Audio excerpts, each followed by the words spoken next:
یہ مہینہ رمضان المبارک کا مہینہ ہے اور یہ بہت بابرکت مہینہ ہے، اللہ کو منانے کا مہینہ ہے، اس لیے اس مہینے کی قدر کی جائے۔ علماء نے لکھا ہے کہ کبھی کبھی کسل آتا ہے آدمی میں، سستی آتی ہے، پڑا رہوں سویا رہوں، یہ ایک فطری چیز ہے، یہ آتی ہے۔ کبھی یہ ہوتا ہے گھر میں نماز پڑھ لوں، کبھی یہ ہوتا ہے حرم نہ جاؤں، کبھی یہ ہوتا ہے کہ بس اب ٹائم ہے ابھی 1 گھنٹہ حرم پہ جانے کا ٹائم ہے، آدھ گھنٹے کے بعد جاتا ہوں، اسے کسل کہتے ہیں۔ ایک فطری چیز ہے، لیکن سیزن کے مہینے میں کسل کا ہونا یہ بدبختی کی علامت ہوتی ہے، یہ بھی علماء نے لکھا ہے۔ اس کے لیے آدمی جب بھی کسل ہو تو ایک دعا مانگے کہ اللہم لا تجعل شقیا ولا محروما، کہ دعا مانگتے ہی اللہ تعالیٰ اس کے اندر ایک نشاط پیدا کرے گا کہ اللہم لا تجعل شقیا ولا محروما، کہ اللہ تو مجھے بدبخت مت بنا۔ اس لیے کہ اللہ نے خود نے کہا ہے کہ ایام معدودات، یہ کچھ ہی دن ہے، ایام معدودات ہونے کا بھی کچھ ہی دن ہے، اور پتہ نہیں آئندہ سال کا رمضان ملتا ہے کہ نہیں ملتا۔ یہ بھی تو ہے کہ آئندہ سال پچھلے سال کئی لوگ آپ کے پہچان والوں میں ہوں گے، کئی لوگ ہمارے پہچان والوں میں جو رمضان میں تھے آج نہیں ہے۔ اور علماء نے یہ بھی لکھا ہے کہ جو مرحومین ہیں جو دنیا سے گئے ہیں انہیں پتہ ہوتا ہے کہ رمضان المبارک کا مہینہ آ گیا، یہ گھڑی آ گئی، ٹوٹ ٹوٹ کر اللہ کی رحمت برستی ہے، ٹوٹ ٹوٹ کر یہ گھڑی آ گئی، تو وہ اللہ تعالیٰ سے دعا کرتے کہ اللہ پاک ہمیں خالی 1 منٹ مل جائے، 2 منٹ، یہ کہنا وہ دروازہ بند، ابھی آپ کے اور ہمارے لیے دروازہ کھلا ہوا، اس کے لیے اس کی قدر کریں۔ یہ لمحوں نے خطا کی، صدیوں نے سزا پائی، بعض مرتبہ معمولی چوک کی وجہ سے آدمی بڑی بڑی خیروں سے محروم ہو جاتا ہے، لمحے غلطیاں کرتے ہیں۔ ہمارے والد صاحب رحمۃ اللہ علیہ مثال دیتے ہیں، ابا بہت کہ ہوائی جہاز اڑانے والا جب ہوائی جہاز اڑاتا ہے پائلٹ، تو جس منزل پر جانا ہو تو وہ سوئی رکھتا ہے کہ بھائی میں مجھے اس منزل پر جانا۔ اب اگر معمولی سی سوئی دائیں بائیں تھوڑی سی ہو گئی، پائلٹ اگر یہ کہے کہ ابھی تو معمولی سا فرق ہے، نہیں یہ معمولی سا فرق تجھے جو ہے بہت تیری منزل سے دور اتار دے گا۔ اس لیے مختصر وقت میں یہی بات کہ اس مہینے میں تو حضور صلی اللہ علیہ وسلم خود عبادت میں لگتے تھے، اور میں تو ہمارے ساتھیوں کو کہتا ہوں کہ اگر کسل ہو نا، آدمیوں کو بہت سستی ہوئی ہو، کوئی ہمت نہیں ہو رہی، تو کم سے کم لیٹے سبحان اللہ پڑھا کرے،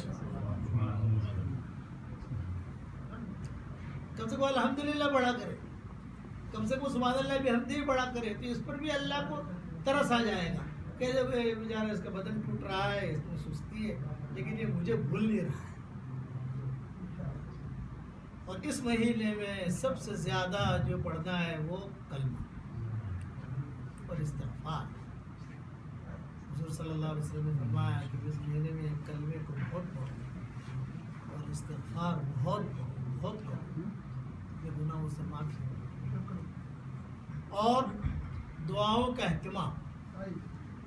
دعا اگر مانگنا نہیں آتا تو آدمی قرآن شریف پڑھے، کہ قرآن شریف پڑھنے والے کو اللہ دعا مانگنے والے سے زیادہ دیتا ہے۔ قرآن شریف پڑھا ہوا نہیں ہے، قرآن کو دیکھے، قرآن سیکھنے کی کوشش کرے۔ ایک میواتی تھا، تو وہ ہمارے یہاں ملتزم اور مکہ مکرمہ میں وہ کھڑا ہوا بیچارہ دعا مانگ رہا تھا، اور یہ بھی جملہ کہہ رہا تھا کہ اے اللہ، یہ تو سب لوگ تجھ سے دعا مانگ رہے ہیں، ہمارے منہ پہ تو کائے نہ آئے، تو مجھے نوج بخس دے، کہ ہمارے منہ پہ کائے نہ آئے تو مجھے نوج بخس دے۔ یعنی خلاصہ کلام یہ کہ اس وقت میں رحمت الہی ٹوٹ ٹوٹ کے متوجہ ہوتی ہے۔ بہت بدبخت ہے وہ آدمی کہ رمضان کا مہینہ آیا اور اپنے گناہوں کو معافی نہ کرا سکا۔ اس اشقیہ میں لکھا ہے علماء کہ بدبخت ہے وہ آدمی کہ رمضان کا مہینہ آیا، یہ تو چانس کا مہینہ ہے کہ افطاری سے پہلے دعا قبول ہوتی ہے، تہجد میں دعا قبول ہوتی ہے، روزے کی حالت میں دعا قبول ہوتی ہے. اور سحری ضرور کھاؤ. ہمارے روزوں میں اور یہودیوں کے روزوں میں فرق یہ ہے کہ یہود جو تھے وہ سحری نہیں کھاتے تھے.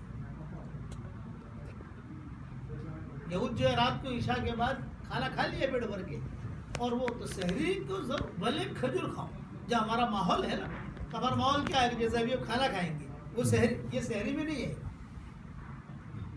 4:10 پر اگر فجر کی اذان ہوتی ہے تو سمجھ لیجیے کہ 3:30 بجے والے بعد لگتا ہے کہ آدمی کم سے کم ایک کھجور پیٹ بھرا ہوا ہے، کھانے سے کر جائیں گے، ایک کھجور لے لے، تھوڑا سا چائے کا گھونٹ لے لے، دودھ پی لے، پانی پی لے.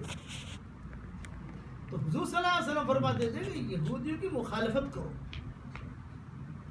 کیونکہ یہود جو وہ سحری نہیں کھاتے تھے. آپ صلی اللہ علیہ وسلم بیٹھے ہوئے کھانا کھا رہے تھے، سحری، ایک صحابی گزرے، اور فرمایا آ جاؤ بھائی آ جاؤ، یہ برکت والا کھانا ہے، آ جاؤ یہ برکت والا کھانا ہے، آ جاؤ برکت والا کھانا ہے.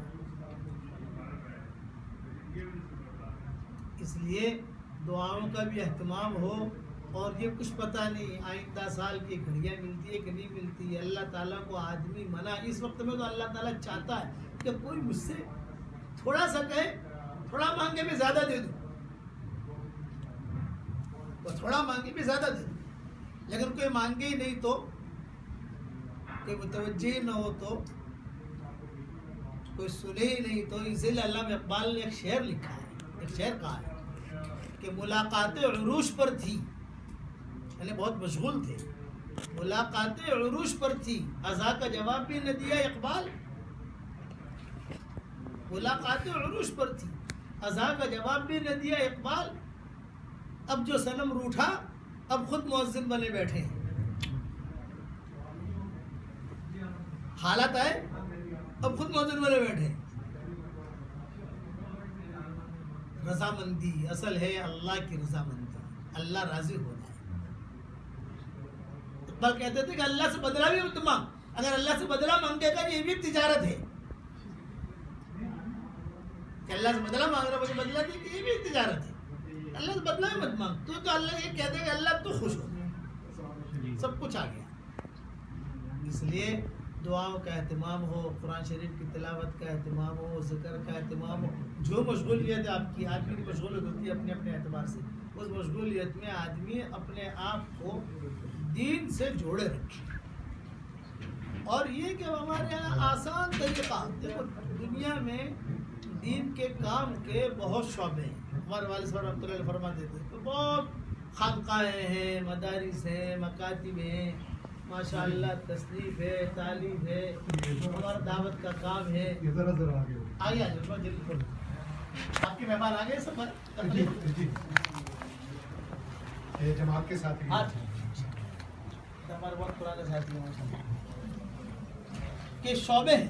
ہمارے والد صاحب رحمۃ اللہ فرماتے تھے خانقاہیں وہ بھی اپنا کام ہے الحمدللہ، مدارس ہے وہ بھی ہمارے ہیں، اگر کوئی تصنیف تعلیم کا کام کر رہا ہے وہ بھی ہمارا ہے. لیکن ابا ایک بات فرماتے تھے کہ سب سے آسان کام جو ہے نبیوں والا یہ دعوت والا کام ہے، کہ جو عام آدمی کر سکتا ہے. عام آدمی قرآن کا ترجمہ نہیں کر سکتا، عام آدمی بیان نہیں کر سکتا، عام آدمی کتاب نہیں لکھ سکتا، بکھرے موجود عام آدمی نہیں لکھ سکتا ہے، عام آدمی مومن کے ہتھیار نہیں لکھ سکتا ہے. عام آدمی کیا کرے گا؟ لوگوں کو دعوت دے گا. روزانہ اپنے گھر سے نکلو، رمضان کی میری نصیحت یاد رکھنا، جب بھی اپنے گھر سے نکلو دین کی نیت سے نکلو. جب تک گھر کے باہر رہو گے اللہ کے راستے میں شمار رہو گے. آپ کی بیگمیں کھانا پکاویں تو مہمان کی نیت سے پکاویں، بس خالی نیت کرنے مہمان کے لیے پکا رہی ہوں. مہمان آئے گا تو کھا لے گا، مہمان نہیں آئے گا تو گھر والے کھا لیں گے. جو کھانا مہمان کی نیت سے پکایا جاتا ہے اس کھانے کا حساب کتاب نہیں ہوتا. سبحان اس لیے 24 گھنٹہ آدمی اللہ کے راستے میں رہے گا، خالی نیت کے لیے میں دین کے لیے جا رہا ہوں، کوئی ملا اس کو دعوت دے دیں گے، کوئی نہیں ملا کوئی بات نہیں، نیت پر ملے گا. اور بس مختصر اتنا کہ یہ رمضان المبارک کا مہینہ ہے، سستی ہو. اب دیکھو رحمت کا عشرہ تو رخصت ہو گیا، مغفرت کا عشرہ. اس کے اندر ایک پوائنٹ کی چیز بتاتا ہوں، جہنم سے آزادی مانگو اللہ سے. اور جہنم سے آزادی کا جملہ جب بھی دعا میں سنو کہ اللہم اجعلنا من عتقائک من النار، اللہم اعتق رقابنا من النار، تو جہنم سے آزادی کا مطلب یہ ہے کہ وہ آدمی کبھی بھی جہنم میں نہیں جائے گا. ایک مرتبہ آزاد ہو گیا اب کبھی بھی نہیں جائے گا، یہ مطلب ہوتا ہے. یہ مطلب نہیں کہ اس مہینے میں آزاد کر دیا آئندہ مہینے میں پھر پکڑا جائے گا، نہ. اس لیے دعا مانگی جاتی ہے کہ اللہم اعتق رقابنا من النار. یہ بہت اہم پوائنٹ ہے جو عام طور سے آدمی کو پتہ نہیں ہوتی. کہتے ہیں کہ اللہ ہمارے چہرے پر تو جہنم کو حرام حرام قرار دے، جہنم کے پیٹھوں کے اوپر سے ہمارے ناموں کو تو مٹا دے. کتابوں میں لکھا ہے جنت کے اوپر بھی نام لکھے ہوئے ہیں، جہنم کے اوپر بھی نام لکھے ہوئے ہیں. تو اس مہینے کے اندر جو جہنم کے اوپر نام لکھے ہوتے ہیں وہ اللہ تعالیٰ حکم کرتا ہے فلاں مٹاؤ، فلاں ہٹاؤ، فلاں ہٹاؤ، فلاں ہٹاؤ. وہ وہاں سے ہٹا اور یہاں لکھا. اس لیے اس کی دعا مانگنے کی، اور پہلا جو ہے رحمت ہے، دوسرا مغفرت ہے، اور تیسرا جو ہے اطمینان ہے. وقت ظاہر نہ جائے ہمارا. اس وقت میں اللہ تعالیٰ خود کہتا ہے کہ بھی مانگو مانگو. اور قرآن شریف کی ایک دعا آپ کو بتا دو، وہ صرف ایک ہی دعا کی فضیلت ہے اور کسی دعا کی فضیلت نہیں ہے. اللہ نے سکھائی حضور صلی اللہ علیہ وسلم کہ آپ اتنا مانگ لو. میں ہر جملے پر کہوں گا دیا، وہ قرآن کی ایک ہی آیت ہے، باقی کسی آیت میں کسی آیت کی فضیلت نہیں ہے. یہ سورہ بقرہ کی جو دعا ہے ربنا لا تؤاخذنا ان نسینا واخطانا، آخر تک مسلم شریف کی حدیث ہے کہ حضور صلی اللہ علیہ وسلم فرماتے ہیں کہ اس کے ایک ایک جملے پر اللہ خود جواب دیتا ہے. دیا، میں نے دیا، میں نے دیا، میں نے دیا، میں نے دیا، میں نے دیا. تو 24 گھنٹے میں آدمی ایک مرتبہ 2 مرتبہ استحضار کے ساتھ وہ بھی مانگ لے، استحضار کے ساتھ، رواں روی بھی نہیں. آج ہمارے یہاں رواں روی زیادہ ہے. یہ امت روایات میں کھو گئی اور حقیقت بھول گئی. اسی لیے علامہ اقبال نے کہا ادھر ادھر کی بات نہ کر، مجھے یہ بتا کہ قافلہ کیوں لوٹا، مجھے رہزن سے گلا نہیں، تیری رہبری کا سوال ہے. سبق پھر پڑھ، صداقت کا، شجاعت کا، عدالت کا، لیا جائے گا تجھ سے کام دنیا کی امامت کا. ہم میں کا ہر ایک جو ہے ذمہ دار ہے.